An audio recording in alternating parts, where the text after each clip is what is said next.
Yang sampai gunakan adalah logika. Dan kita ini adalah dari al-hikmah. Jadi kalau panjenengan mengomentari hal ini nggak nyambung. Ilmiah dengan ilmu ilmiah, dengan sains, fisika dengan fisika, ilmu gaib dengan ilmu gaib, ranahnya sudah berbeda. Terus saya sampaikan ke beliau, kalau panjenengan mau pembuktian, ayo ditentukan jadwalnya, ikut saya pembersihan. Terus beliau jawab, saya mau pembuktian di sini aja, katanya kayak gitu. Terus saya bilang begini, ketika saya mengobati orang ada kejadian seperti itu karena ada santet. Sekarang siapa yang disantet? Saya bilang, dia narik temennya yang gendut itu, ditarik. Enggak, saya lari, saya mau pulang gitu katanya. Aduh, lucu. Kemarin saya sempat menjelaskan, ketika saya membacakan asma Allah kepada pasien saya, lalu pasien itu nanti kesurupan. Menurut saya itu adalah kesurupan. Menurut dia mungkin itu adalah abreaksi, gangguan psikis. Menurut dia dengan menyanyi saja orang sudah bisa menangis dan ketawa. Itu kalau menurut mereka gangguan psikis saya, gangguan psikis saja. Tapi kalau menurut saya, seseorang yang dibacakan ayat suci Al-Quran lalu kesurupan, itu adalah penyakit taifun, penyakit psikis yang diakibatkan oleh gangguan jin. Yang pertama muncul perasaan al-ghotob, marah. Yang kedua alladzi waswisu fi nasi minal jinnati wan nas. Dan yang ketiga sedih. Nanti muncul halusinasi dan akhirnya kesurupan dan gila dan sebagainya. Nah ini aja udah nggak nyambung kok antara kita yang menggunakan Al-Quran dan kamu yang menggunakan ilmu sains. Udah beda.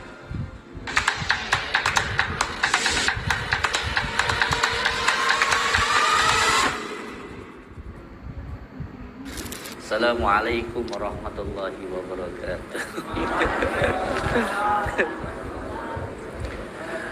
Wah, belum sudah ada komentar masuk ini. Penasaran aku, Bah. Itu si merah gimana, Bah? Cuma lucu-lucuan. Buat konten. Itu cuma lucu-lucuan buat konten, bukan beneran. Kalau beneran mau pembuktian itu datang, terus setelah itu menyampaikan maksudnya, terus ada pembuktian kayak begitu kalau beneran mah. Waalaikumsalam warahmatullahi wabarakatuh.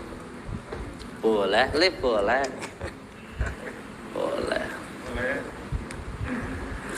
Itu cuma lucu-lucuan itu. Si merah. Lucu imut kucing merah. Itu cuma lucu-lucuan mawon. Gak ada yang beneran. Dunia entertain itu ya begitu. Dunia entertain itu ya seperti itu. Hiburan, lucu-lucuan gitu. Kalau beneran mah enggak begitu. Tadi malam sempat ketemu sama saya di Polres. Saya kena ke sana, terus saya bilang sama beliau, "Ayo pembuktian." Ikut sama saya pembersihan. Enggak ah, kayak gitu. Lucu-lucu anaknya. Enggak ah, kayak gitu. Ya kamunya aja. Coba kalau kamu datang, terus kamu salam, terus setelah itu kamu masuk, terus setelah itu kita ngobrol, ayo pembuktian gitu. Itu namanya pembuktian. Kalau cuma datang di depan gerbang, terus kamu ngerekam, petatang-petenteng, nggak masuk, selesai kamu. Masih untung kamu nggak diajar masa. Kalau nggak saya berusaha untuk menghalangi masa, wah habis kamu. Lucu-lucuan aja itu. Cuma lucu-lucuan aja di dunia entertain. Jadi cerita awalnya itu begini. Ini sama sekali tidak saya tambahin dan tidak saya kurangi. Ini yang saya alami. Jadi ketika ruqyah kemarin seperti ini ada di santri semua ada, pasien ada nih. Jadi kemarin itu ketika saya sedang ruqyah seperti ini, datanglah Banser, Mas Majid datang ke saya. Bah, itu ada tamu dari Jakarta, namanya pesulap merah. Terus saya bilang suruh beliau masuk.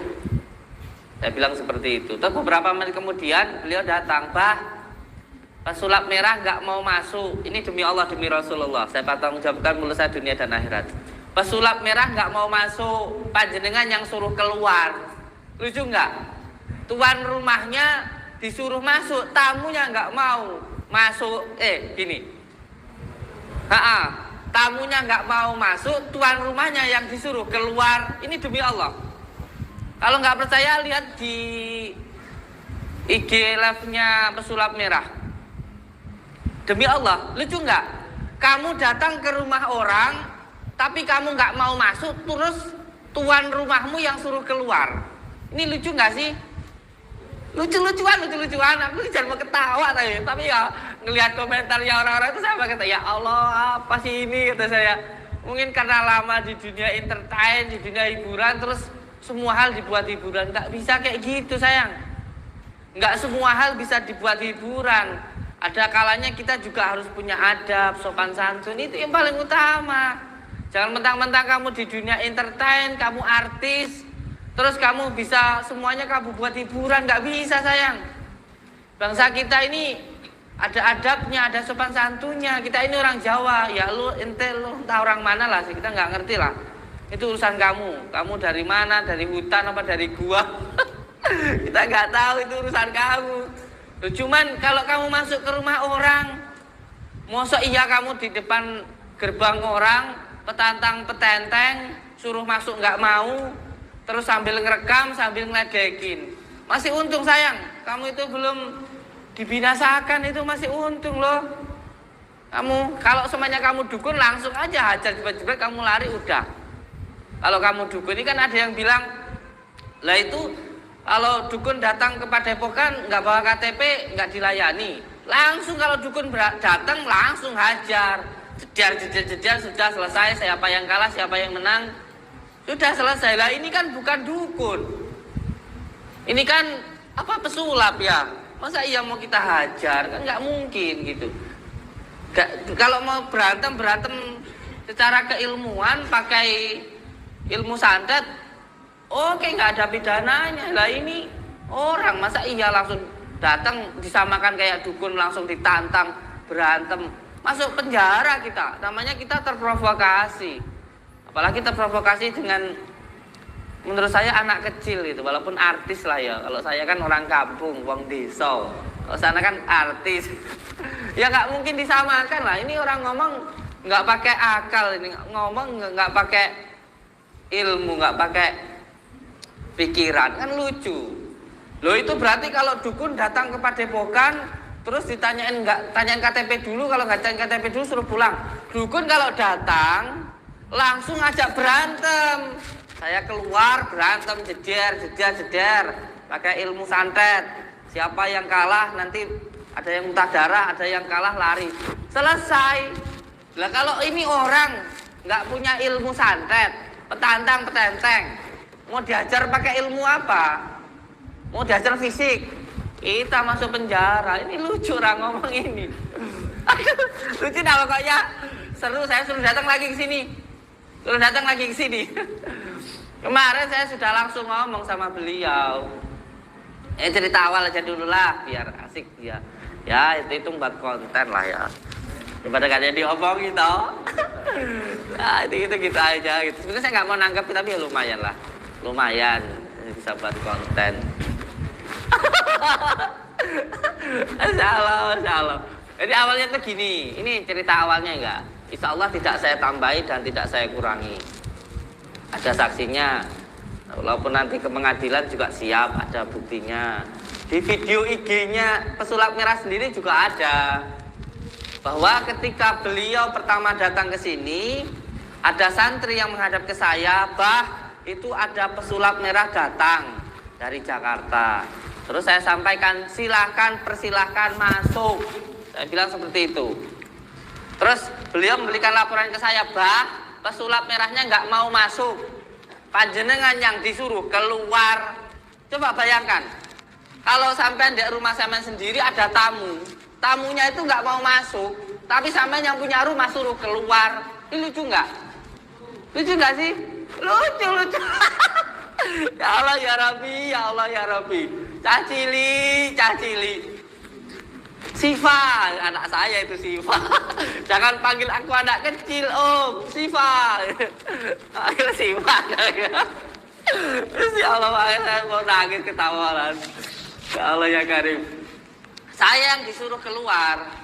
Terus karena di sini masih ada Ruqyah, terus saya bilang lagi, udah beliau dijemput. Saya suruh Kang Pandawa, tolong beliaunya dijemput, disuruh demi Allah, demi Rasulullah. Tolong beliau dijemput, diajak masuk. Terus beliau menyampaikan ke saya, beliau ini nggak mau masuk. Karena yang pertama, beliau itu nggak mau melepaskan, mematikan rekamannya. Jadi pengennya itu yang pertama masuk ke rumah orang, tidak salam dulu, langsung rekam. Jadi masuk ke rumah orang, langsung rekam-rekam. Kira-kira kalau ada tamu ke rumah jenengan, terus tiba-tiba nggak salam langsung ngerekam itu gimana? Jijik raine. Ini jadi yang pertama seperti itu. Terus yang kedua, ini kalau katanya beliau ini orang cerdas loh ya. Orang cerdas itu orang yang berilmu itu harusnya beradab loh ya, tahu sopan santun. Tanyakan semua pasien-pasien saya, tanyakan semua tamu-tamu saya, ada nggak yang nggak ditanyakan KTP-nya? Semuanya ditanyakan KTP-nya. Karena ini bukan hanya sekedar rumah, sayang. Ini adalah yayasan. Dan kita ini ada laporan ke Polsek, ada laporan ke desa. Setiap siapapun tamu yang datang ke Padepokan ini harus ada surat identitasnya, menyerahkan KTP-nya semuanya. Lah ini ditanyakan sama jenengan dari mana? Kalau mau masuk silahkan tunjukkan KTP-nya. Nggak mau tunjukkan KTP-nya. Terus maksud saya ini orang benar-benar mau masuk, benar-benar mau pembuktian, atau hanya sekedar konten. Saya mikirnya konten ini menurut saya. Konten ini, bukan niat benar-benar mau pembuktian, bukan ini. Konten menurut saya. Jadi setelah beliau yang kedua, saya suruh Kang Pandawa, setelah beberapa lama dia nggak mau masuk, kan kelihatan dari sini. Di gerbang itu ruangnya itu ada beberapa menit cuman petenteng, rekam gitu, kayak bercanda-bercanda ngeledekin gitu. Akhirnya saya suruh Kang Pandawa jemput beliau untuk masuk ke sini. Terus Kang Pandawa memberikan laporan ke saya, orangnya tidak mau menyerahkan KTP, tidak mau menyerahkan kartu identitasnya. Yang kedua, beliau tuh nggak mau mematikan rekamannya, nggak mau masuk. Terus akhirnya karena sudah terlalu lama, saya takutnya apa? Takutnya terjadi provokasi. Terjadi provokasi takut saya. Iya. Jadi intinya menurut saya hanya sekedar konten saja. Karena tidak ada sama sekali niat untuk itu. Akhirnya karena beliau itu tidak masuk-masuk, saya takut terjadi provokasi. Dan ternyata benar. Ketika sudah sekitar 10 menit, akhirnya saya putuskan, ya wis lah, saya yang keluar, saya mengalah untuk keluar. Saya loh ya, saya pemilik rumahnya yang sedang ada kegiatan, rela untuk keluar menjemput orang yang tidak menghargai saya loh. Saya loh yang keluar, bukan beliau yang masuk. Akhirnya saya keluar dari Padepokan, saya izin dulu ke pasien untuk nemuin orang ini. Ini saya keluar. Saya temuin beliau. Saya satu santri tidak ada yang keluar. Saya yang melarang santri untuk tidak ikut dengan saya, karena takut saya nanti ada santri yang terprovokasi. Akhirnya saya sendiri yang nemuin beliau. Alhamdulillah di jalan ketemu sama Pak Lurah, dan warga di luar sudah luar biasa. Kalau tidak saya halangi, sudah selesai itu. Kalau tidak saya halangi, demi Allah selesai itu. Sampai ada orang depan rumah ini yang pernah sakit tabrakan lalu berobat ke sini, itu hampir saja memukuli, itu melakukan pemukulan. Demi Allah saya halangi. Akhirnya saya pun juga agak lama mau berbicara sama orang ini, sama merah ini. Saya mau ngobrol itu nggak bisa, karena saya menghalangi warga ini. Menghalangi warga ini untuk jangan sampai terjadi provokasi.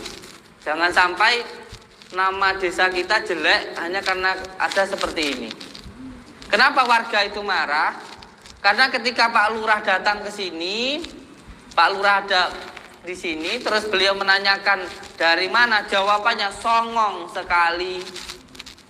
Jawabannya itu songong, cuma nunjukkan KTP saja, songongnya luar biasa.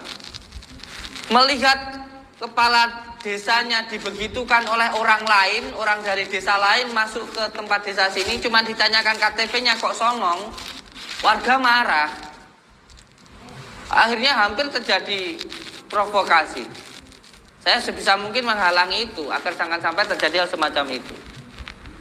Pada akhirnya saya ketemu sama beliau itu, saya cuma pengen ngomong, ayo, saya temuin kan orangnya itu, si merah itu, ayo panjenengan itu kalau mau ada yang mau dibicarakan, mau pembuktian, masuk ke padepokan. Enggak, saya nggak mau, kayak gini loh. Kayak gini itu karena kelakuan kamu gitu loh, saya. Aduh, kamu itu. Ada kejadian kayak gini ini karena kelakuan kamu.